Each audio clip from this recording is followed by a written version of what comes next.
Bienvenidos a Sonoridades Profundas, proyecto donde compartimos la música yaracuyana. En esta nueva entrega hablaremos sobre uno de los músicos, compositores y arreglistas más importantes de nuestro estado de Yaracuy, el maestro Franklin Sánchez. ¿Y quién mejor para hablarnos de él que su hijo mayor? Maestro Franklin José, bienvenido. Muchas gracias por venir.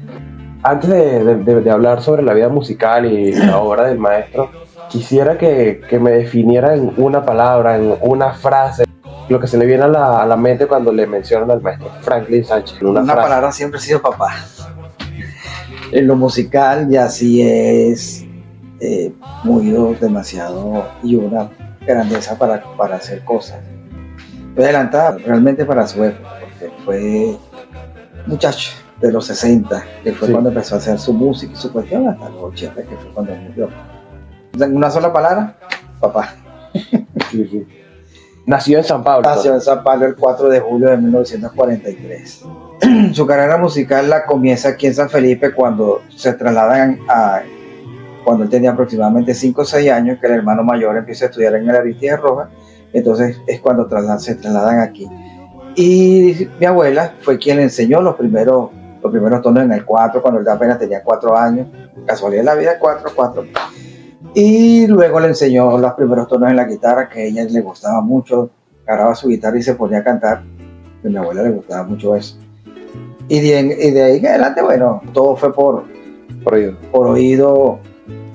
El arpa, el requinto, la mandolina, maraca, porque en ese entonces lo que se tocaba era música venezolana, con arpa o mandolina,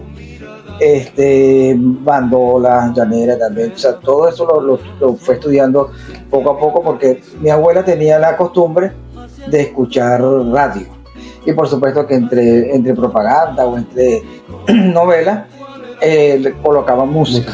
Y lo que se colocaba aquel entonces normalmente era música venezolana. Rafael Montaño, Mario Suárez, el conjunto de Canto y Herrera, música venezolana. Y tríos, que también el trío, los tres Reyes, los Panchos, infinidad de tríos que había en aquel entonces.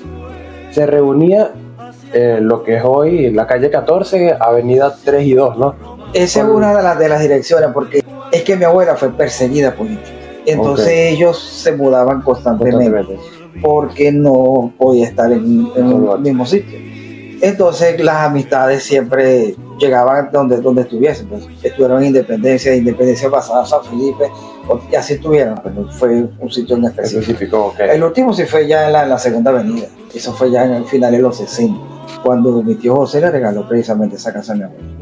Se reunían con otros músicos y con esos músicos compañeros de estudio que les gustaba mucho la música. Hay algunos que de repente no habían aprendido a tocar y él los enseñaba. Les enseñaba de repente a tocar el 4, agarra el contrabajo, porque esa era otra cuestión. A todos les enseñó algo. El contrabajo, que se me olvidó mencionarlo, él también era uno de los instrumentos que él tocaba. Y siempre hacía su conjuntico con las amistades, con los muchachos que estudiaron con él primero en el República de Nicaragua, en la primaria, luego cuando estudió en el Aristides Rojas. Digo, ahí fue donde hizo un conjunto ya de música criolla como tal, que se llamó Copleros del Centro. Eso fue en el 58, y allí participaron Lorenzo Vie, que era uno de los cantantes y tocaba maraca.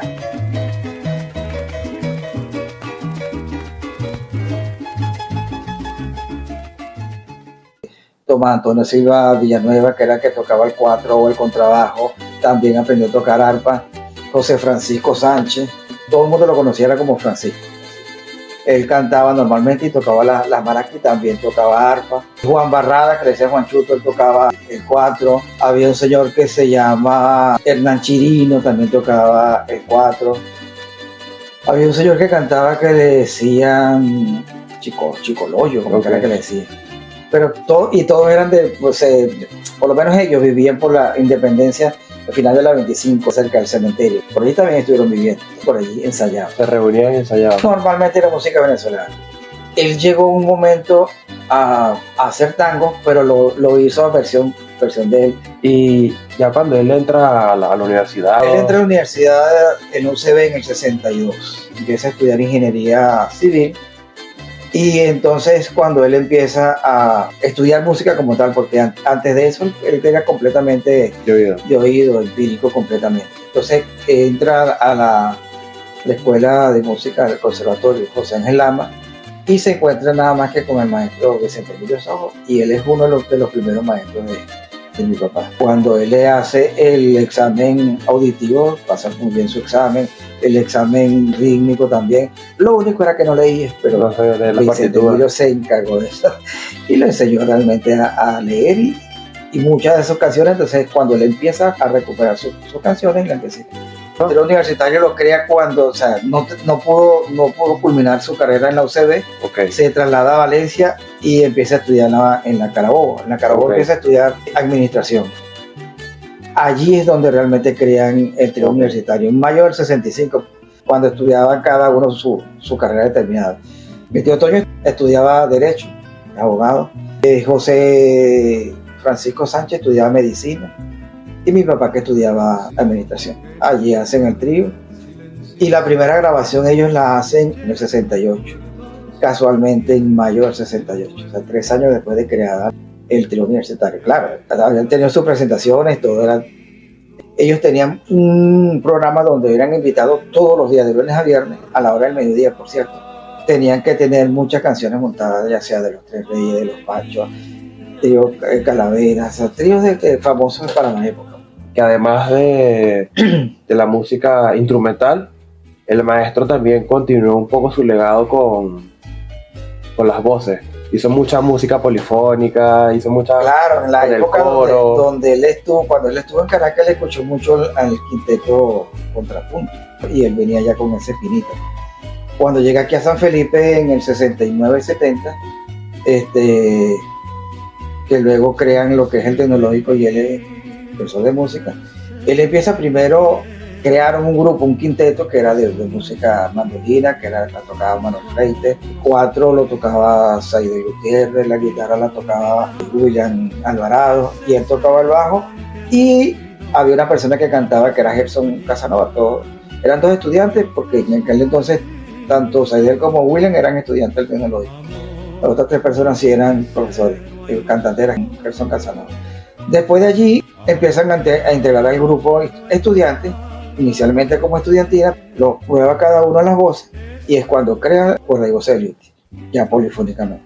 La soprano, contralto, tenores, aunque utilizaba tenores barítonos, y el bajo. Y ese grupo grabó hizo varias grabaciones. Hizo 2 grabaciones como cuerda y voz elite, y la primera fue en el 78-79.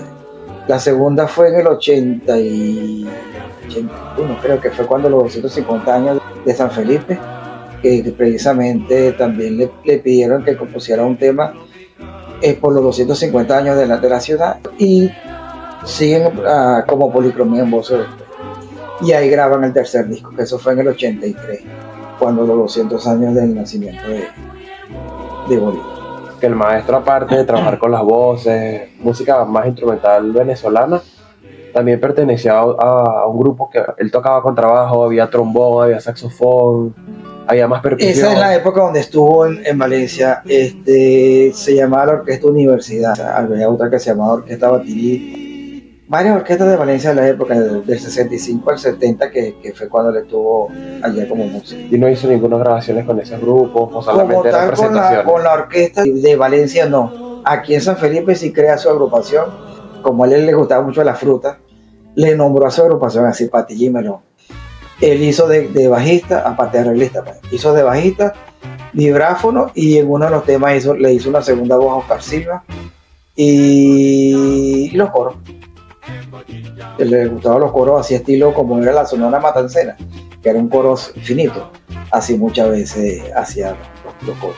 Mi papá no era nada más que música nacional. En la casa había discos de todo, de Mozart, por lo menos en música académica, de tríos, casi todos los tríos habidos por haber de México,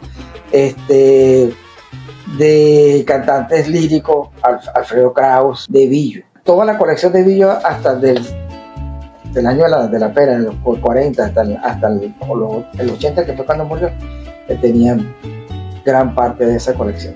Y cuando el maestro viajó a México, viajó a Puerto Rico, ¿no? Grabó precisamente con cuerdas y voz.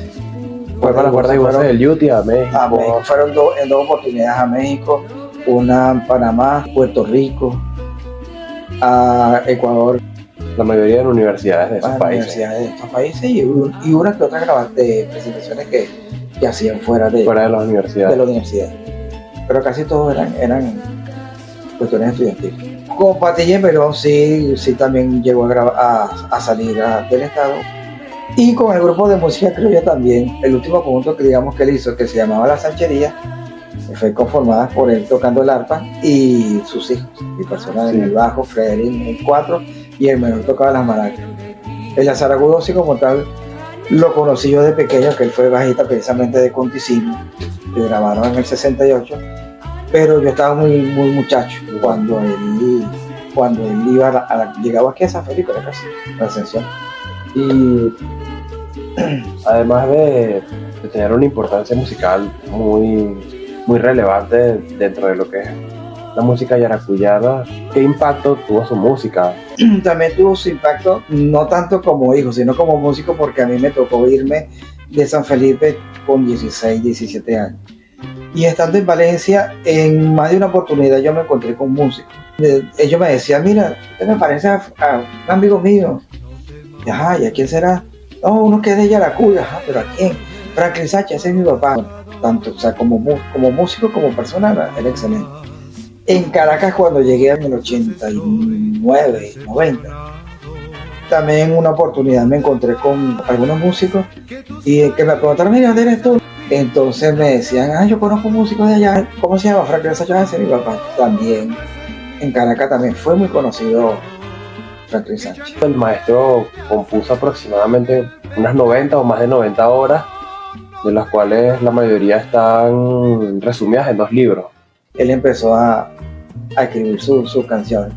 Lo único malo es que muchas de estas canciones, como le escribió nada más la letra y no escribió las melodías, hay muchas que ni siquiera sé cómo dicen. Pero el último cuaderno que escribió le colocó mis canciones y ahí están normalmente las canciones que fueron grabadas.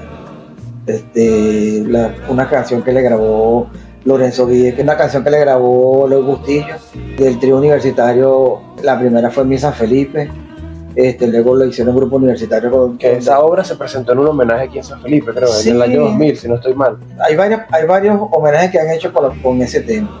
Y el último homenaje que se logró hacer, que fue cuando cumplió los 40 años de fallecido, allí se hicieron 7 de las canciones de él. Se hizo Mi San Felipe, se hizo Anhelo, se hizo Gentil Angelical, se hizo un paso doble que normalmente él lo tocaba era con Patilla y Melón, que se llamaba El San Pableño. Maestro, uno de los más importantes compositores, arreglistas y músicos de aquí de Yaracuy. Aparte de compositores, también rescató bastante obras de otros compositores que se estaban perdiendo en el yaracuyano. Sí, por lo menos de Rafael Andrade, de Pedro Pablo. El Pedro Pablo, hay una composición que se llama Corazón en mis manos, y esa ni siquiera la familia la conoce. También de Teófilo Domínguez también. Bueno, muchas gracias por compartir este espacio con nosotros en el podcast. Muchas gracias por estar hoy aquí. Muchas gracias por acompañarnos en este nuevo episodio. Les invitamos a seguirnos en todas nuestras redes sociales, a través de TikTok, a través de Instagram, a través de YouTube. También agradecer a Ibermúsica, síganos y bueno, estén apoyando nuestras redes sociales. Nos esperamos en un próximo capítulo.